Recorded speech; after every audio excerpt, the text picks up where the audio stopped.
Question that I get more often than not is, do I really need a real estate agent to sell my home? And the answer is no, you do not.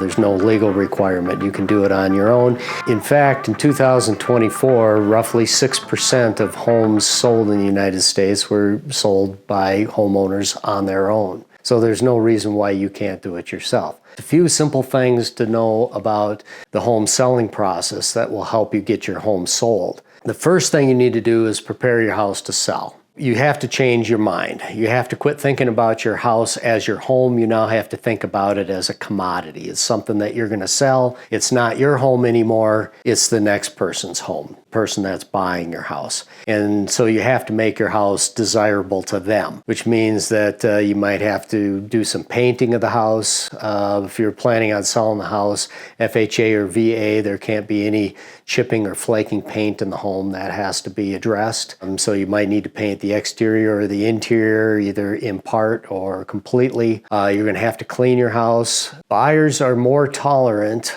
of deferred maintenance than they are of a dirty home. So the more thoroughly you clean your house, the more likely you're going to be able to get it sold, and the more likely you're going to be able to get it sold for more money. So that includes everything like cleaning your windows. Nobody likes to clean them. It's better to clean your windows than to try to sell the house with windows that are hard to look out of. Getting your house ready also means cleaning up the exterior of the home. So you might need to trim trees. You might need to do a tree removal if you've got a dead tree standing out back. Clean up the weeds, make the house look as presentable as possible. So now that you have the home prepared and ready to sell, the next thing to do is to prepare for marketing the home. Marketing the home includes everything from photography. You got to take pictures. Pictures have to make the house look as good as possible. So whether you're doing that yourself or hiring a professional to do those photographs for you, then you have to think about things like, are you going to make flyers? Are you going to post this on the internet? If you're going to put it on the internet, what websites are you going to post it to? Just bear in mind that 94% of homes are purchased with the use of a real estate agent. Buyers like to use real estate agents to buy homes. Real estate agents use the multiple listing service, the MLS. Most agents use the MLS exclusively, so they're not looking at other websites where you might have your home posted. So bear that in mind, that you might be missing a lot of those real estate agents. But do your best with marketing on the internet and other avenues, whatever you can think of. Be creative. Now let's assume that you've been very successful with your marketing and you're getting calls on the house. If you're using some of these websites, they might have an email coming in alerting you that someone wants to see the house, or you're receiving a phone call or a text message. It's very important that you respond to these and respond quickly. If you don't answer the phone, people are going to move on to the next house and they'll forget about you. So you have to answer the phone, no matter how inconvenient that is, and you have to be willing to set up showings and accommodate people. So to that end, now we get to the showings. It's very important that you show the house. Nobody is going to buy your house without seeing it first. With showings, you do not want people in your house that are unaccompanied by a professional licensed real estate agent. If they're not accompanied by someone who's licensed, you're going to want to be in the house with them to make sure that they're not vandalizing your home or stealing from you. So make sure that you're there. You're going to want to accompany them through the home. Other things regarding the showing of your home, there's some tips to help you sell the house for a showing. Just like with photographs, you want a lot of natural light in the house. So before the showing, open curtains, draperies, shades, let as much natural light into the house as possible. And it's also important that you turn on all the lights in the house. You want everything as bright as possible in the home. You also want to remove clutter, make sure the house is clean. One tip is go into your bathroom and remove all the your toiletries, everything that's in the shower, put it into a box and hide that in a closet or under the vanity till after the showing. Your personal toiletries show up as clutter, and it also makes the house look kind of messy, and you don't want that. So let's assume that you've been successful with your showings and you've got one or more offers that come in. So the contract to buy and sell is going to look something like this. This is the actual contract that is put out by DORA, which is the Colorado Department of Regulatory Agencies.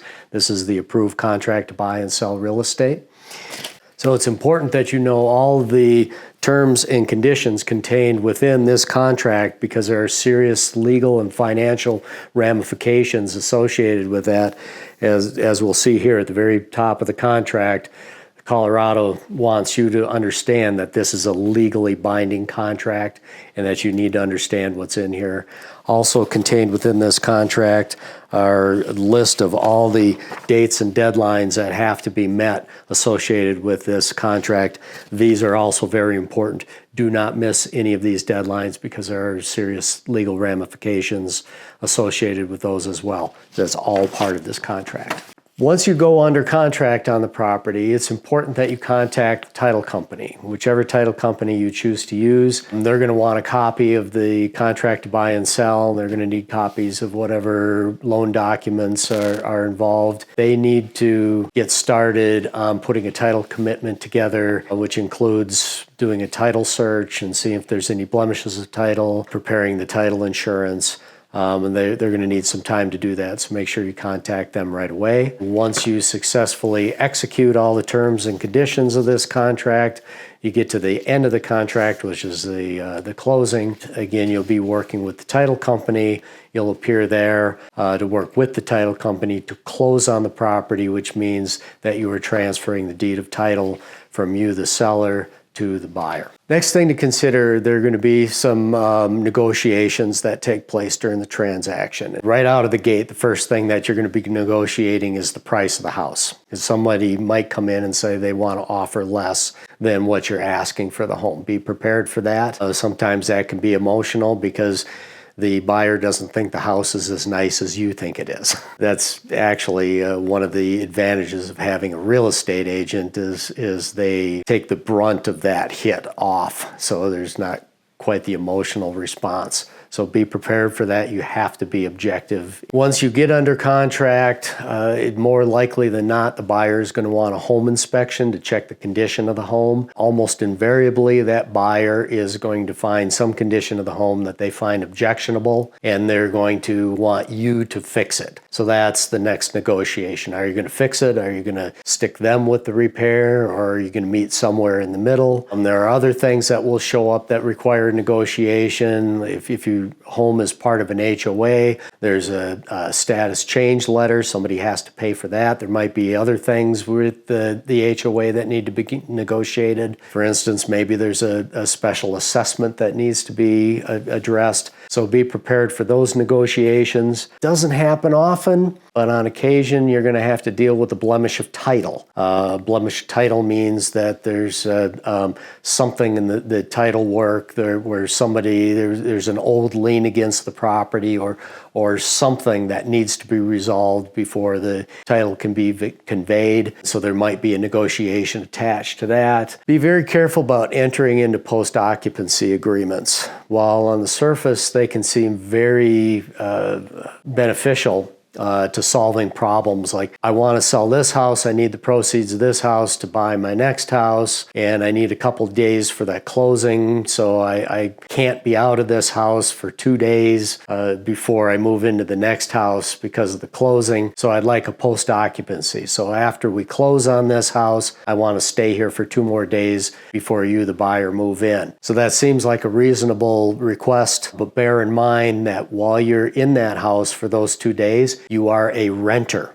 All the terms and conditions in the state of Colorado that are required of a landlord and a tenant apply even if it's a 2 or 3 day occupancy. So be very careful because those can sometimes lead to legal action. For instance, what happens if you're in the home and during those 2 days while you're in the house, the furnace goes out? Who's responsible for that? So be very careful. Finally, keep an eye out for scammers.